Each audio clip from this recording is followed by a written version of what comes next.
안녕하세요. 반갑습니다. 이제 오늘부터 첫 진도 다시 나가게 되겠습니다.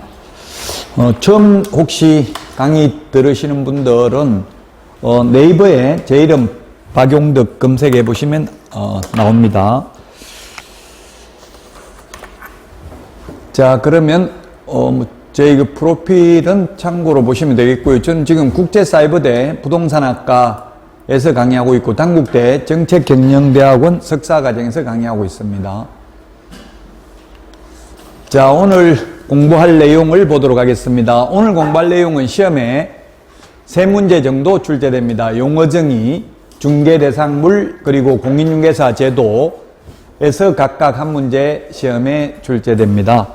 오늘 하는 내용이 비교적 적게 출제되는 파트입니다. 다음 시간에는 이제 8문제 정도 출제되죠. 오늘 4문제네요. 3문제가 아니라 교육제도에 4문제 나오니까 4문제 정도 오늘 출제가 되겠습니다. 자, 그러면 우리 기본서는 4페이지에 있습니다. 이 앞에 부분은 4페이지에 있는 부분은 시험에는 거의 출제는 안 됩니다.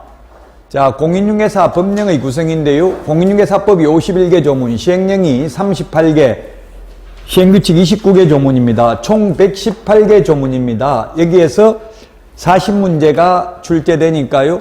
40문제면 원칙적으로 40문제면 오지선다행이면 200개 지문이 출제되어야 합니다.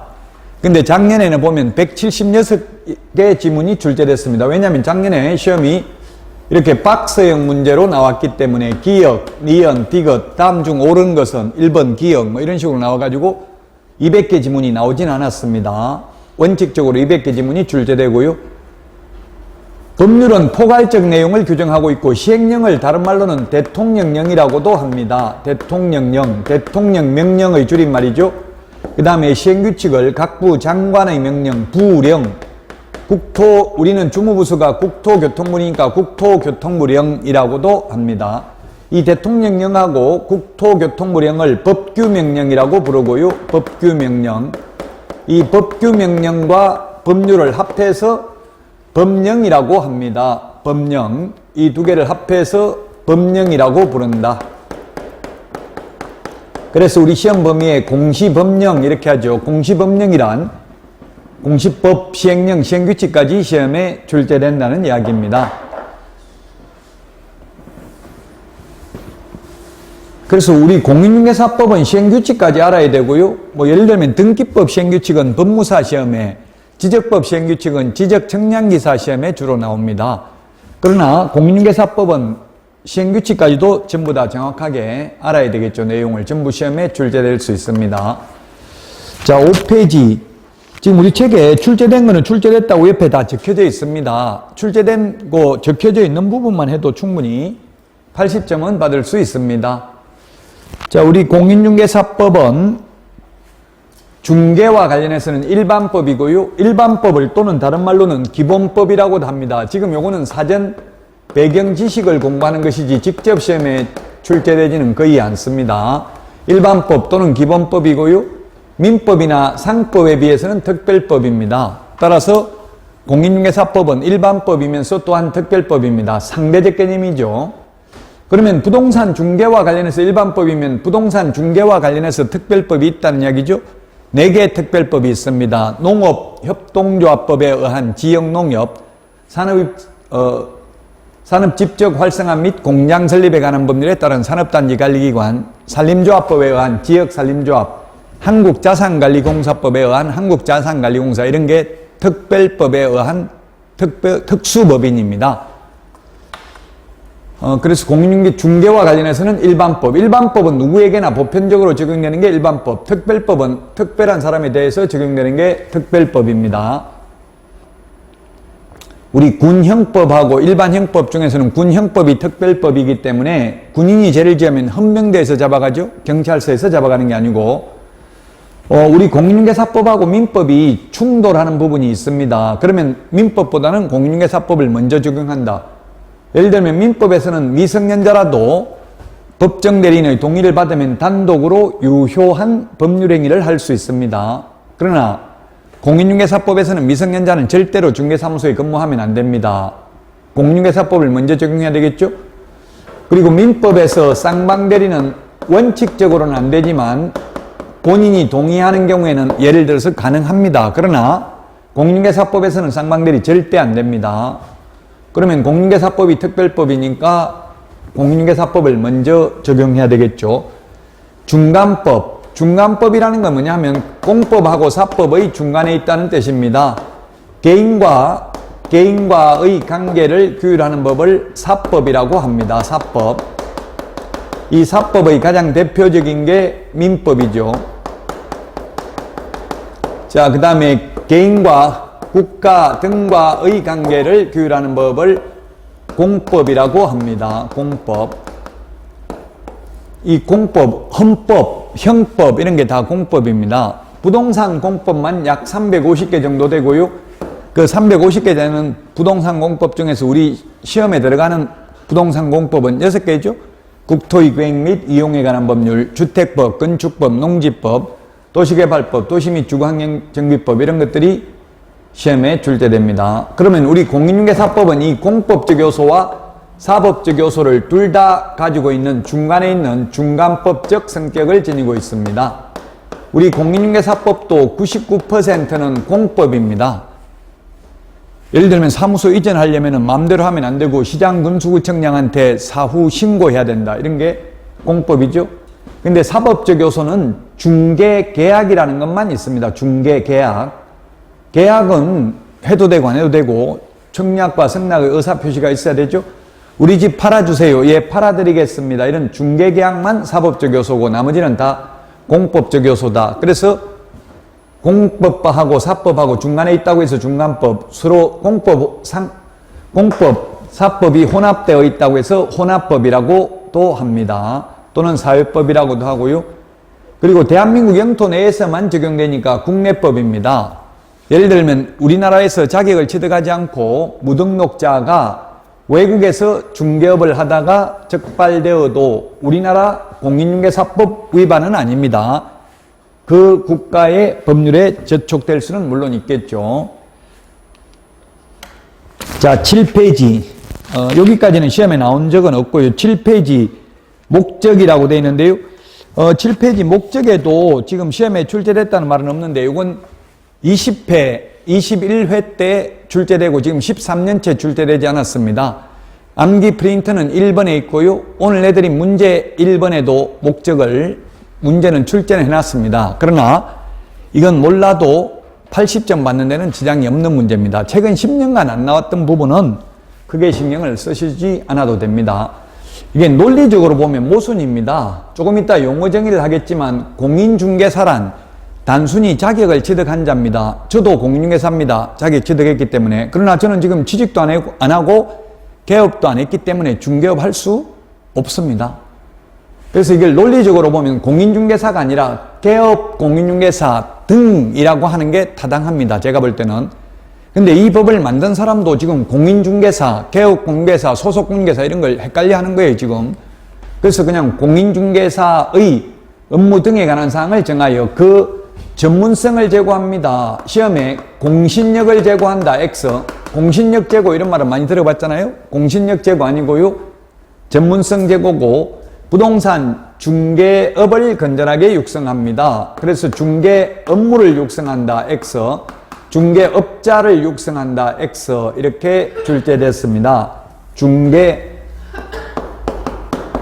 업무를 육성한다. X입니다. 중개업자를 육성한다도 X고 국민경제 이바지입니다. 국민재산권 보호 X입니다. 그래서 시험에는 어떻게 출제됐냐면 명문으로 규정된 목적이 아닌 것은 이렇게 나왔습니다. 즉 법조문에 있는 그대로 찾아라는 이야기입니다. 해석상 목적을 찾지 말고 논리적으로 보면 모순이고 하기 때문에 최근 13년간 시험에 나오지는 않았습니다. 공인중개사의 업무 등에 관한 사항을 정하여 그 전문성을 제고하고 부동산 중개업을 건전하게 육성하여 국민경제에 이바지하는 것을 목적으로 한다. 오늘 1번 문제 미리 한번 풀어보시고요. 따라서 지금 시험에 이렇게 명문으로 규정된 목적이 아닌 것 이렇게 해서 시험에 나왔고요. 지금 이 8가지 말은 다 좋은 말이지만 법조문에 이게 목적이라고 되어 있지 않습니다. 여러분들 공법에 보면 국토의 구획 및 이용에 관한 법률에서 건축법까지 보면 전부 공공복리가 목적으로 나와 있습니다. 그래서 공공복리, 국민재산권 보호, 국민경제의 바지 이게 사실 일맥상통한 해석상은 목적이 될 수 있습니다. 그러나 직접적인 명문 규정은 없다는 이야기입니다. 따라서 이런 게 목적으로 보기에 나오면 X가 되겠습니다. 직접 명문 규정은 없다. 말은 좋은 말이지만. 자, 그 다음에 9페이지를 보겠습니다. 9페이지. 자, 9페이지를 보면은 이제 그게 30회 때 여기서부터가 이제 시험에 나오는 파트입니다. 9페이지 메뉴에 까만 별표 3개, 별표 3개 해놨습니다. 중계. 시험에 30회 때 나왔고요.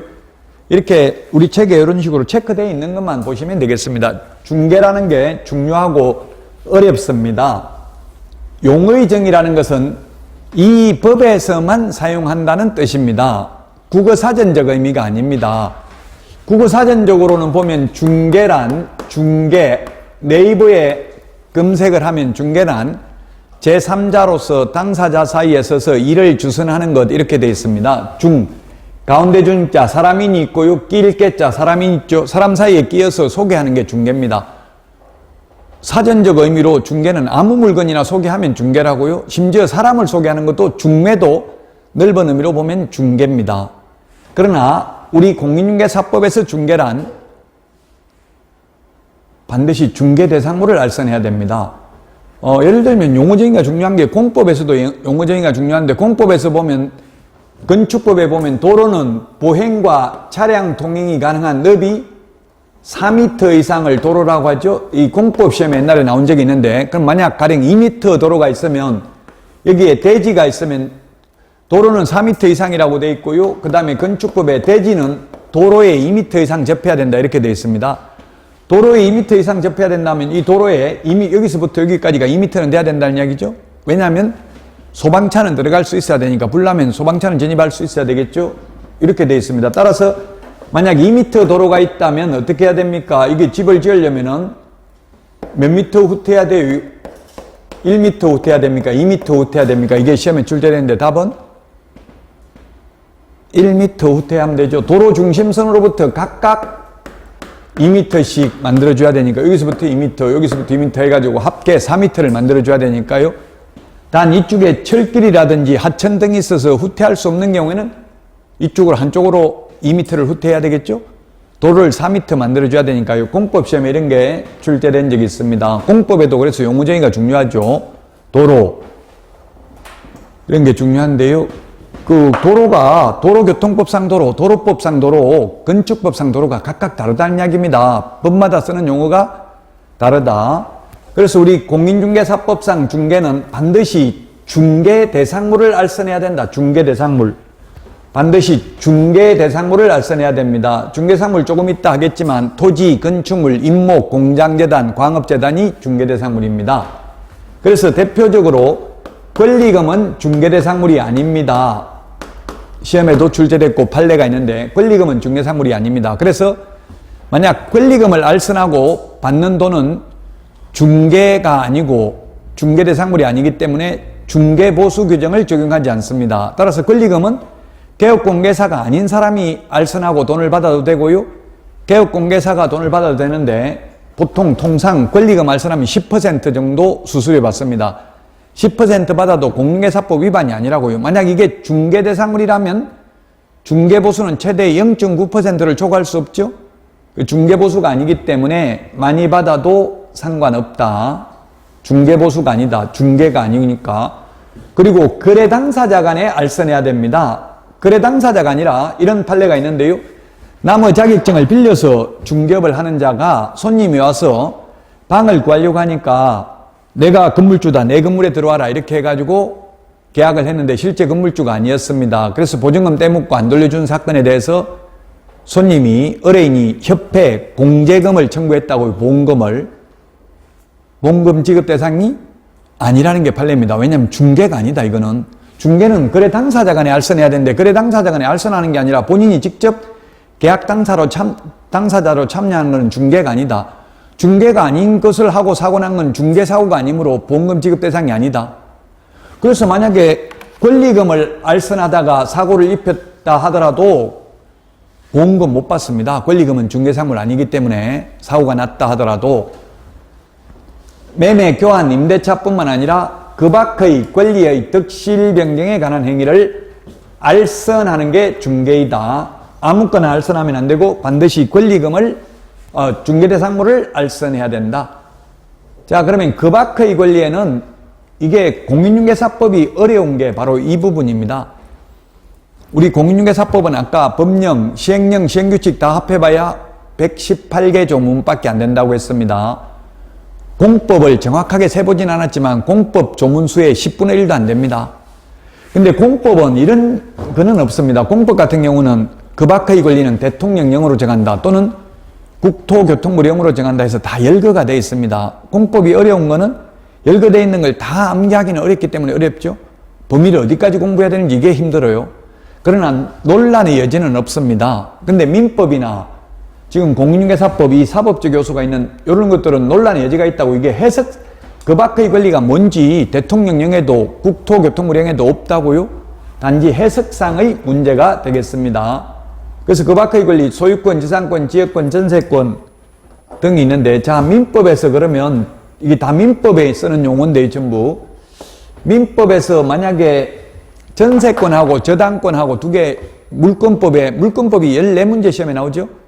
그럼 뭐가 더 시험에 많이 나오겠어요? 전세권하고 저당권하고 둘 중에 굳이 분류를 하자면 모든 시험은 지금 시험 예정 그 공고가 나와 있는데요. 2월 24일 산업인력공단 큐넷에서 시험 10월 28일 날 본다. 그리고 확정 공고는 7월 26일 날 공고한다. 이런 게 지금 나와 있습니다. 거기 보면 모두 공법도 마찬가지고 민법도 마찬가지고 부동산 중개와 관련되는 부분만 시험에 나옵니다. 민법이 친족상속법도 민법인데 친족상속법은 우리 시험 범위가 아닙니다. 중개와 관련이 없기 때문에. 그리고 총칙이 나오고요. 그 다음에 물권법, 계약법이 나오는데 계약법도 중개와 관련되는 매매, 교환, 임대차만 출제되고 나머지 15개 전형계약, 나머지는 나오지 않습니다. 3개 빼고는. 그러면 이 2개 중에서 현실적으로 뭐가 더 많이 일어나고 있는지를 판단해 보시면 됩니다. 현실적으로 많이 전세권 설정 등기를 많이 하면 이게 시험에 많이 나올 거고요. 저당권 설정을 많이 하면 저당권이 시험에 많이 나올 겁니다. 그렇다면 뭐가 시험에 더 많이 나오겠어요?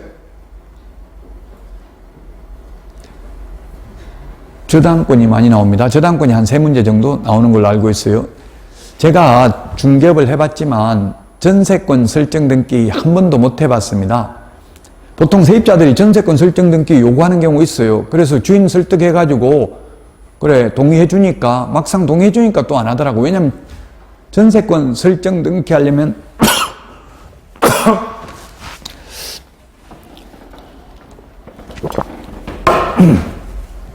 전세권 설정 등기 하려면 돈이 들어가요. 등기 비용이. 돈이 몇십만 원 들어간다고요? 그러니까 아무도 안 하려고 하더라고. 막상 동의해 준다고 하니까. 왜냐하면 안 해도 확정일자 받으면 거의 전세권 설정 등기한 거하고 똑같죠? 다만 차이 나는 건 전세권 설정 등기하면 확정일자 받은 것보다 유리한 건 전전세권이 있고요. 임의경매 신청권이 있는 거 2가지밖에 없습니다. 나머지 후순위보다 우선 면제 받는 거는 외려 확정일자 임차인이 더 유리합니다. 왜냐하면 확정일자부 임차인은 토지 매각 대금에 대해서도 우선 면제를 받을 수 있습니다. 전세권은 건물에 대해서만 전세권 설정 등기를 했다면 건물 매각 대금에 대해서만 우선 면제 받을 수 있습니다. 그래서 현실적으로 전세권 설정 등기는 거의 없기 때문에 시험에 잘 안 나온다는 이야기입니다. 또 전세권은 세계 유일 우리나라만 있는 제도입니다. 전세권이. 지금 전세가 거의 없어지고 있고요. 반전세 또는 월세화가 가속화되고 있습니다. 아마 우리나라도 몇 년 후 되면 전세는 거의 없어질 가능성이 있습니다. 전세 이게 레버리지 이펙트, 지렛대 효과로 사용돼가지고 갭 투자하는 사람한테는 유리한 점이었지만 지금 빌라왕, 건축왕 이런 것 때문에 지금 전세 사기 사건이 많이 일어나가지고 세입자들도 차라리 월세 내고 들어가겠다 이런 게 많다는 이야기입니다. 근데 저당권은 우리 담보대출 은행에 집 사면서 융자 받으면 은행에서 그냥 대출해 주는 게 아니죠. 건저당 설정을 하잖아요. 대부분 저당권 또는 건저당 설정, 거의 대부분 건저당 설정을 하죠. 그래서 이 저당권은 시험에 많이 나옵니다. 저당이라는 것은 담보로 잡아두는 걸 저당이라 하고요. 저당권은 담보로 잡아둔 물건 경매 넘겼을 때 후순위 권리자, 기타 채권자보다 우선 면제 받을 수 있는 권리를 저당권이라고 합니다. 그래서 이 저당권이 중개 대상 권리고, 이게 저당권이 시험에 10번 이상 출제됐습니다. 저당권이 10번 넘게 출제됐다. 우리 10페이지, 기본서 10페이지 위에서 한 10번째 줄 그 박스에 보면 저당권이 중개 대상에 해당하는지 여부 해가지고 사건 번호가 96도에 1641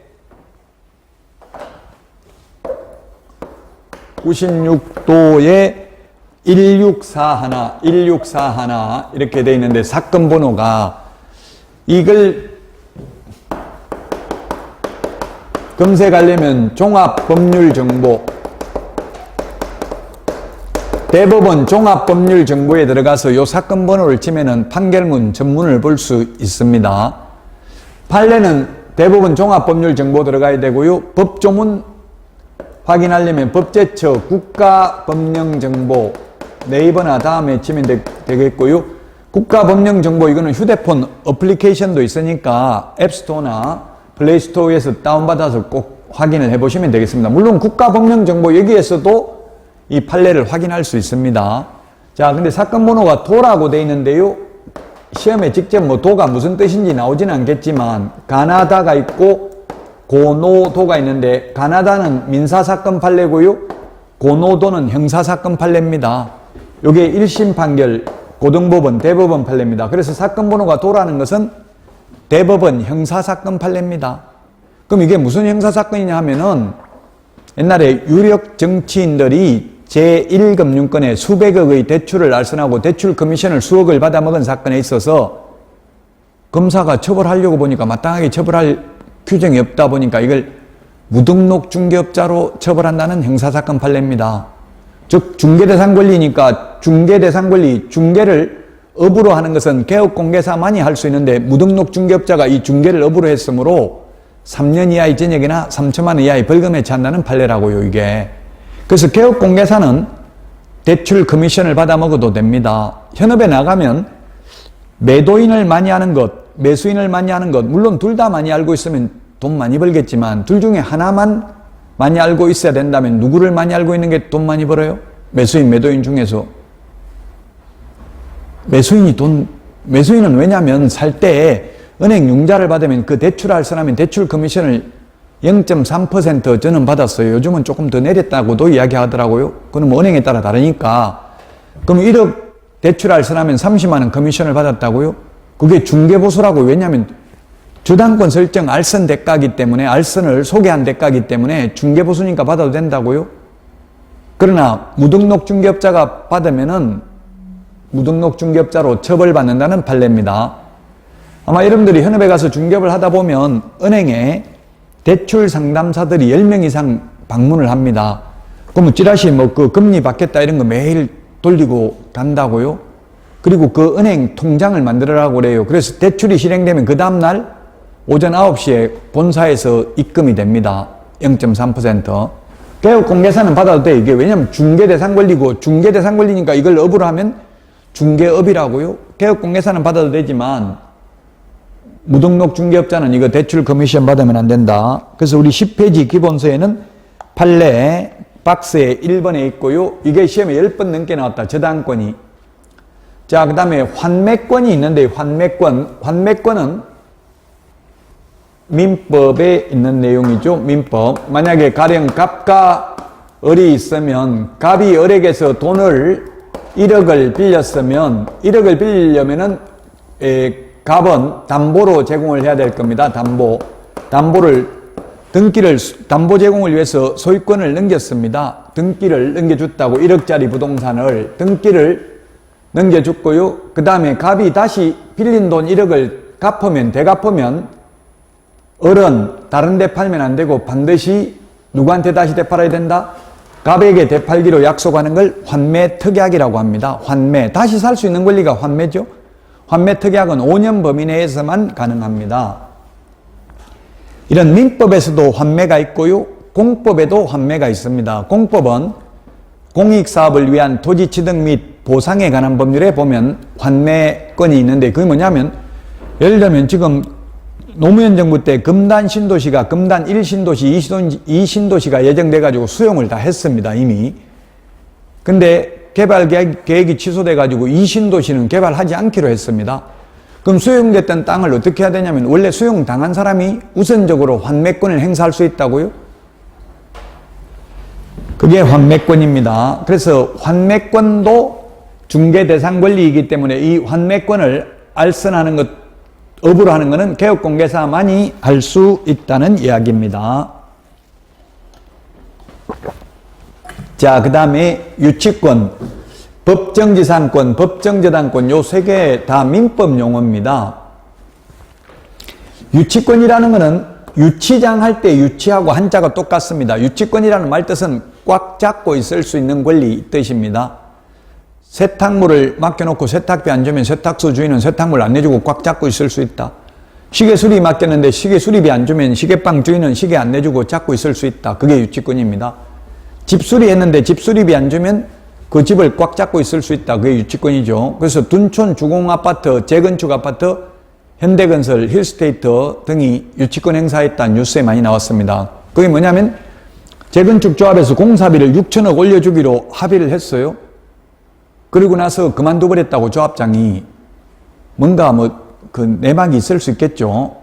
그 조합이 하고 그 시공사하고 도급계약을 체결하고 공사비 주기로 한 거니까요. 그만두고 나서 새로운 집행부가 구성돼 가지고 전에 집행부가 한 계약은 무효다. 그러므로 지급할 수 없다. 이렇게 하는 거예요.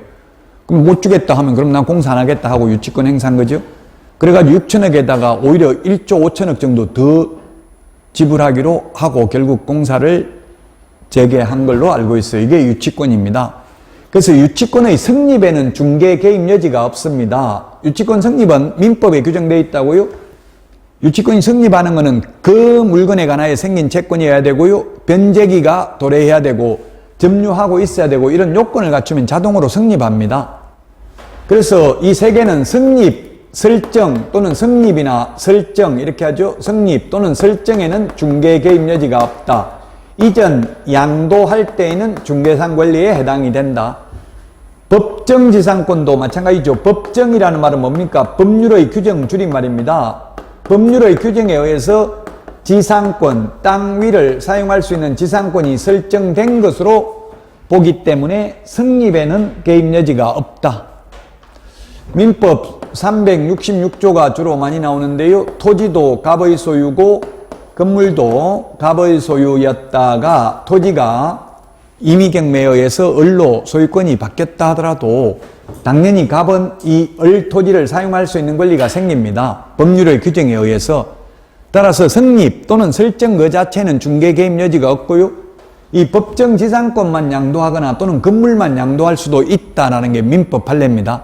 따라서 이 법정 지상권만 양도할 때에는 중개 대상 권리이므로 개업공개사만이 중개를 업으로 할 수 있다는 이야기입니다.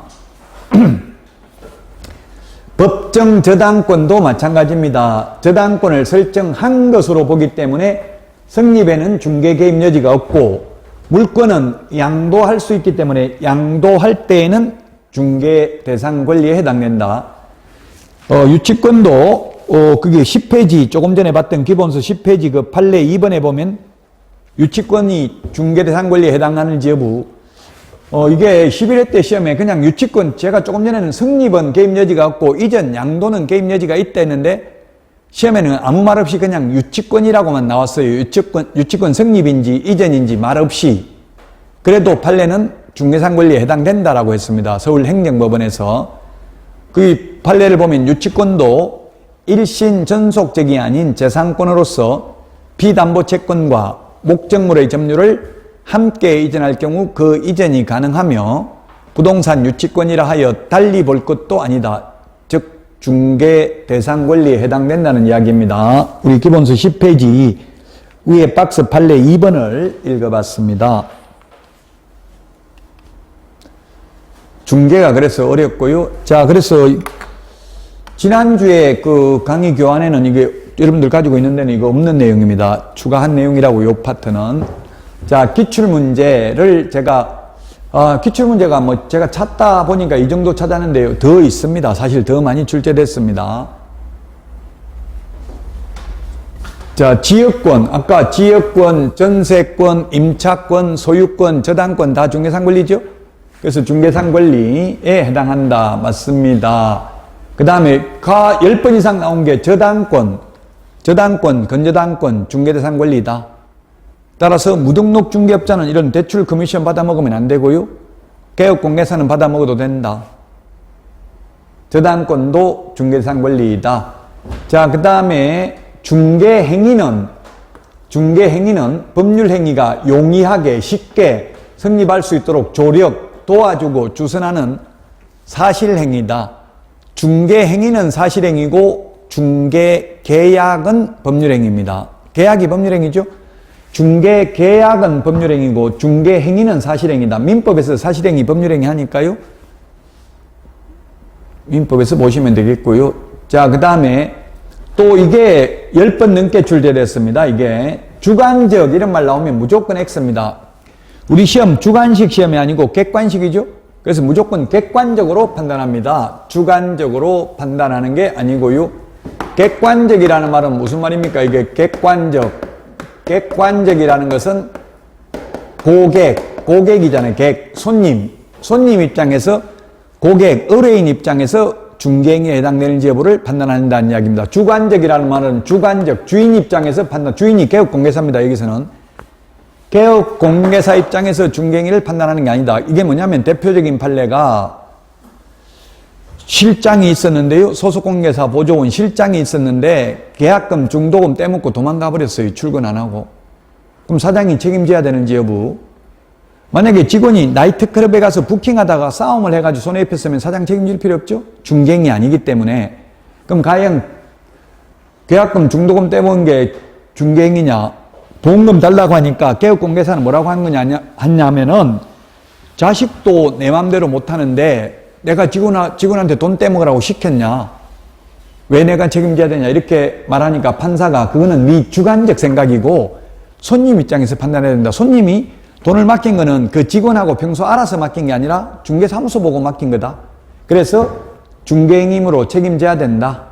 즉 보험금 지급 대상이 된다는 이야기입니다. 주관적 나오면 무조건 X입니다. 전부 객관적으로 판단합니다. 주관적이라는 말 없습니다. 우리 시험엔. 우리 공인중개사법 시험에서 주관적 나오면 무조건 X. 전부 객관적입니다. 또 이런 판례도 있습니다. 손님이 세입자가 이렇게 보증금 비싸게 주고 들어가서 보증금 떼이는 거 아닙니까? 경매 넘어가면 이렇게 걱정을 했어요. 그러니까 개업공개사가 걱정하지 마세요. 확정일자만 받으면 확실하게 받아 나옵니다. 보증금. 이렇게 말했어요. 그런데 확정일자 받고 입주하는 날 주인이 은행 융자를 받아버렸어요.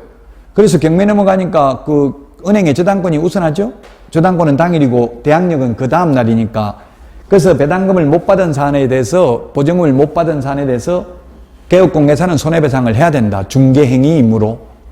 옛날에 중개행위는 계약 성립 시까지만 중개행위고 계약 성립되고 나서 이행 업무는 중개행위가 아닌 걸로 봤어요. 학자들은. 근데 판례는 그 확정일자 받으면 된다. 이런 말을 했다 하더라도 중개행위다. 그래서 여러분들은 현업에 가면 확정일자 받으면 비교적 안전합니다. 이런 말은 괜찮지만 확실하게 받아 나온다. 이런 말을 하면 안 되겠죠? 못 받을 수도 있으니까. 사기꾼한테 걸리면 못 받을 수도 있어요. 그래서 또 계약서에는 보통 보면 특이하게 그런 걸 적어요. 잔금 치른 날까지는 어떠한 권리 변동도 없기로 한다. 가로하고 융자 등을 받아서는 아니 된다. 이런 걸 특약으로 넣는 게 좋다고. 그렇게 특약을 넣고도 융자를 받아 먹었다면 사기죄가 성립할 수도 있어요. 속인 거잖아요. 기망행위. 사기가 될 수도 있다는 이야기예요. 그럼 형사 고소할 수도 있는 거예요. 그러니까 특약을 그런 걸 적는 게 좋다고. 잔금 치르고 입주하는 날까지는 일체 권리 변동이 없기로 한다. 권리의 득실 변경, 권리 변동. 구체적으로 융자 등을 받아서는 아니 된다. 이런 걸 적는 게 좋다고요.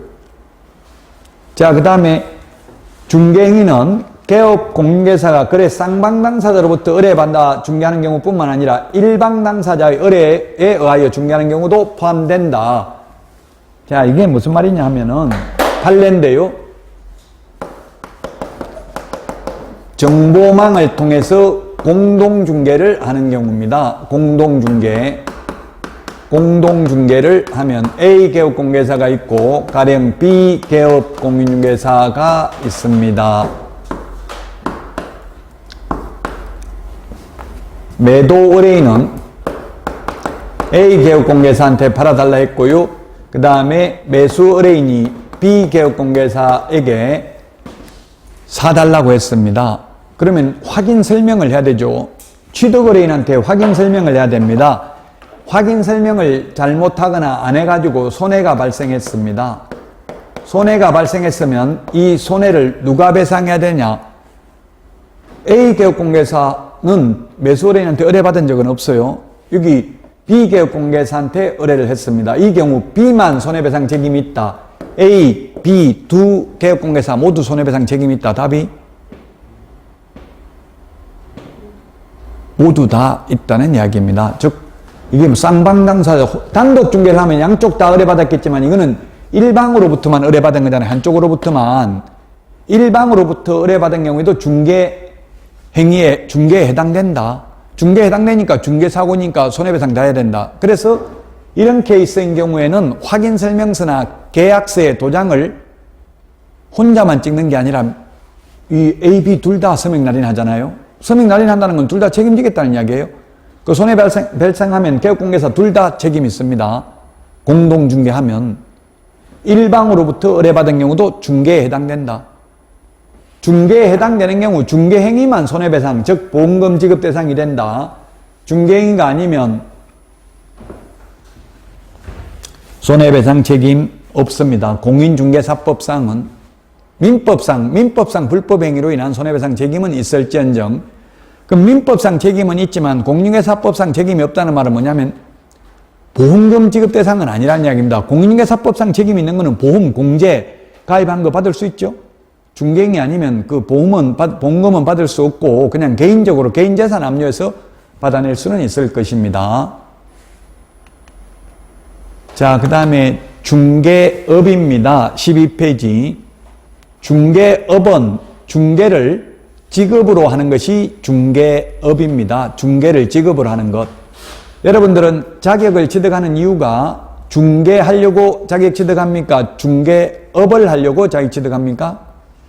중개업 하려고 자격 취득하는 거죠? 직업으로 하려고. 자, 그래서 중개업이 되려면 세 가지가 필요 충분 조건입니다. 다른 사람은 을에 의해서 보수를 받고 중개를 업으로 해야 됩니다. 오늘 문제도 있는데 보수 안 받고 하면 10건, 100건 중개해도 무등록 중개업자로 처벌받지 않습니다. 업으로 하려면 직업으로 해야 됩니다. 직업이 되려면 불특정 다수여야 합니다. 그래서 특정인, 이모, 고모, 친구, 여사친, 남사친, 초등학교 동창생들에게만 중개하고 돈 받으려면 자격 취득할 필요 없습니다. 불특정 다수라는 것은 중개사무소 간판 보고 찾아온 손님 받으려고 여러분들은 자격증 취득하는 거잖아요. 계속적, 반복적으로 해야 됩니다. 오늘 문제에 보면 우연한 기회에 단 한 번만 했다고 해서 중개업이라고 볼 수 없죠. 저도 카카오톡이나 이런 데 프로필 사진에 중개사무소라는 거 알 수 있어요. 뒤에 지도 나와 있는 거 있잖아요. 지도 나와 있고 모가지까지 올라오는 의자에 사진 찍은 거 프로필 사진 걸어놓으니까 친구들이 전화 왔더라고요. 너 복덕방도 하냐? 그래 한다 해가지고 1년에 한두 건 중개하고 돈 받아도 그는 불법이 아닙니다. 무등록 중개업자로 처벌받지 않는다고요. 직업적으로 한 게 아니기 때문에 우연히 한두 번 했다면, 그러면 뭐 몇 번, 한두 번 하면 두 번 하는 거는 되고 10번 하면 안 되냐, 이렇게 단정적으로 말할 수는 없습니다. 받은 중개보수 금액, 횟수, 태양 등을 종합적으로 고려하여 사회 통념상 판단해야 된다. 그 판례에 의하면 3건을 했는데 한 건당 1,000만 원 받아가지고 3,000만 원 받은 사안은 중개업에 해당될 수도 있다는 판례도 있고요. 10건을 했다 하더라도 한 건당 10만 원 받았으면 1년에 100만 원 벌어가지고 그걸 직업이라고 보기는 어렵겠죠. 그래서 종합적으로 고려해서 판단해야 된다. 다만 반복 의사가 있으면 한 건만 해도 중개업입니다. 간판은 의사가 있다는 건 대표적인 게 뭐냐면 간판 달고 하면 비록 한 건만 해도 중개업입니다. 무자격자가 공인중개사 사무소 이렇게 간판 달아놓고 손님 받았다면 비록 한 건만 해도 중개업이므로 무등록 중개업자로 처벌받는다는 이야기입니다.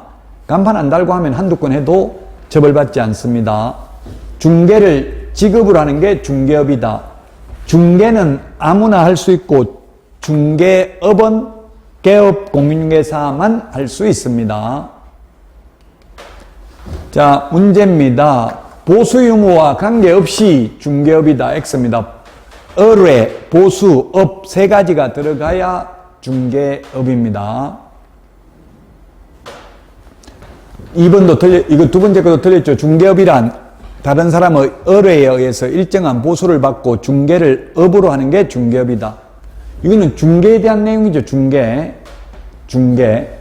중개업 X입니다. 그 다음에 우연히 단 한 번 했다면 중개업 직업은 아니죠. 우연한 기회 단 한 번 이런 말 나오면 아예 중개업 아닙니다. 자, 그 다음에 의뢰에 의해서 보수를 받고 중개를 업으로 했다면 중개업입니다. 등록하고 안 하고는 중개업에 해당 요소가 아닙니다. 등록을 하지 않고 중개업을 한 자를 우리는 흔히 무등록 중개업자라고 해서 물론 처벌받기는 합니다. 3년 이하의 징역이나 3천만 원 이하의 벌금. 중개업은 다른 사람의 의뢰에 의해서 일정한 보수를 받고 중개를 업으로 하면 중개업이 됩니다. 등록을 했든 안 했든 그건 중개업하고는 상관이 없습니다. 자, 그 다음에 공인중개사인데 이 법에 의해서 자격을 취득한 자입니다. 외국에서 자격증을 취득해도 공인중개사 아닙니다. 미국 공인중개사 자격증 가지고는 우리나라에서 개업할 수 없습니다. 자격을 취득한 자입니다. 시험에 자격을 취득하여 중개업을 영위하는 자를 말한다 하면 X입니다. 우리 텔레비전에 뉴스에 나올 때 보면 인터뷰, 공인중개사 인터뷰하면 그거는 사실은 공인중개사가 아니라 공인중개사인 개업 공인중개사를 말하는 거죠. 단순히 자격을 취득한 자입니다.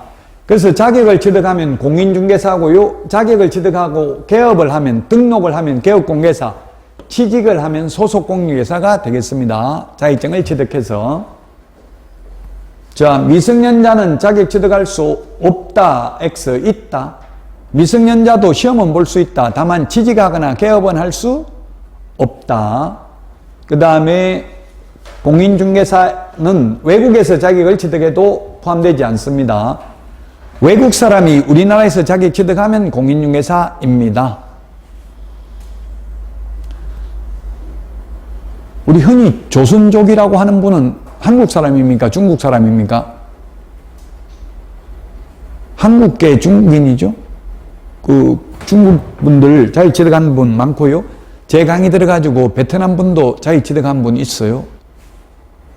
예, 그런 분들은 공인중개사입니다. 외국 사람이라도 우리나라에서 자격 취득하면 공인중개사라고요.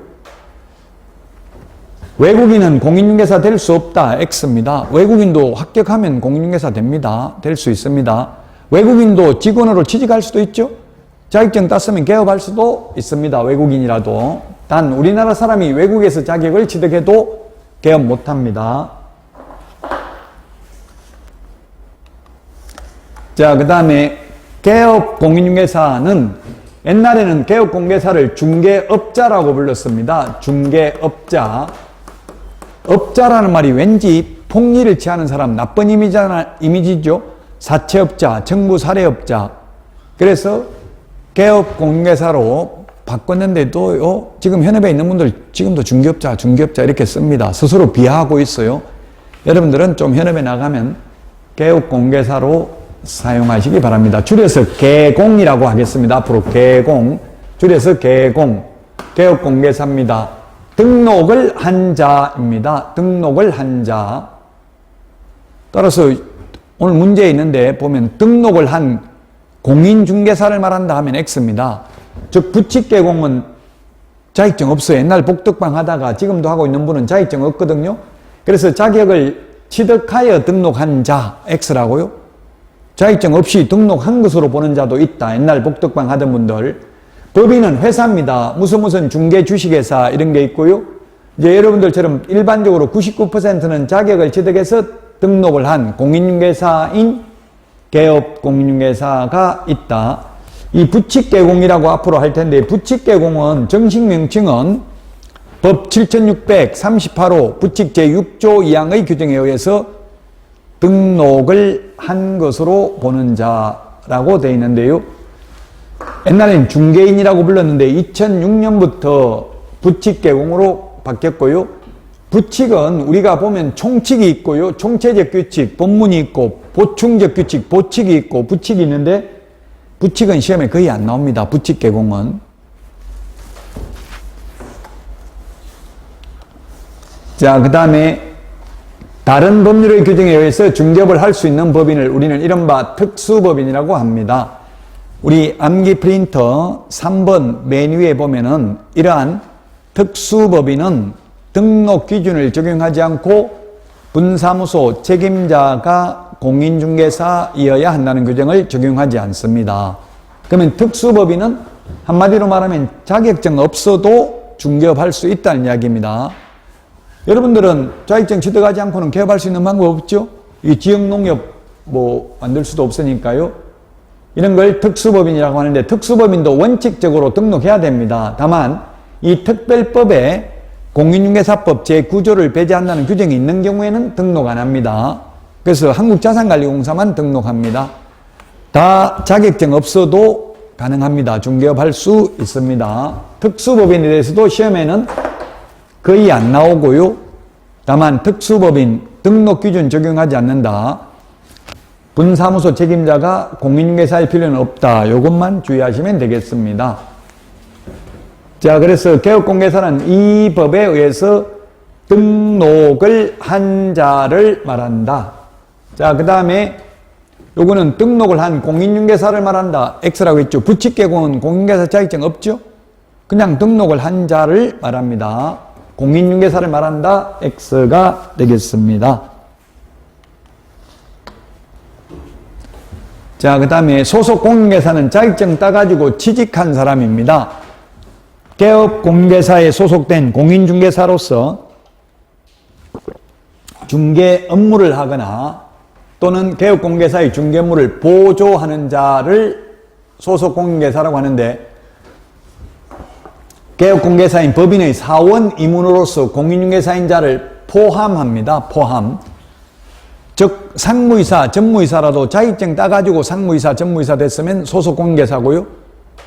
자격증 없이 상무이사, 전무이사 됐으면 중개보조원이라는 이야기입니다. 그래서 시험에 모든 임원은 계약서 작성할 수 있다, 모든 임원은 계약서 작성할 수 없다, 다 X입니다. 자격증 있는 임원은 소속공인중개사이기 때문에 작성할 수 있고요. 자격증 없는 임원은 중개보조원이므로 중개 업무 할 수 없습니다. 계약서 작성, 확인설명, 확인설명서 작성, 이게 중개 업무입니다. 따라서 이 중개 업무는 보조원은 할 수 없고 소속공인중개사는 할 수 있습니다. 소속공인중개사가 당의 업무를 수행하는 경우 계약서와 확인설명서에 개업공인중개사와 함께 서명 및 날인해야 됩니다. 그리고 소속공인중개사는 인장 등록도 해야 됩니다. 보조원하고 차이점은 자격증 있고 없고, 그 다음에 중개 업무 할 수 있고 없고의 차이가 있습니다. 중개보조원입니다. 중개보조원이 아니고 소속공인중개사에 대한 문제입니다. 소속공인중개사란 법인인 개업공개사에 소속된 공인중개사만을 의미한다. 회사에 취직된 사람만 말한다. 개인 개업공개사 밑에 취직할 수도 있죠.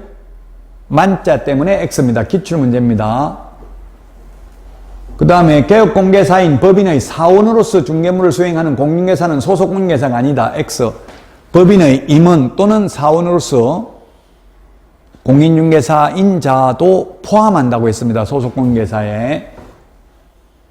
자, 그 다음에 개업공개사인 법인의 사원으로서 중개업무를 수행하는 공인중개사는 소속공인중개사 아니다. 중개업무를 수행하는 공인중개사는 소속공인중개사 이다. 아니다가 아니다. 이다. 예, 맞습니다. 소속공인중개사입니다.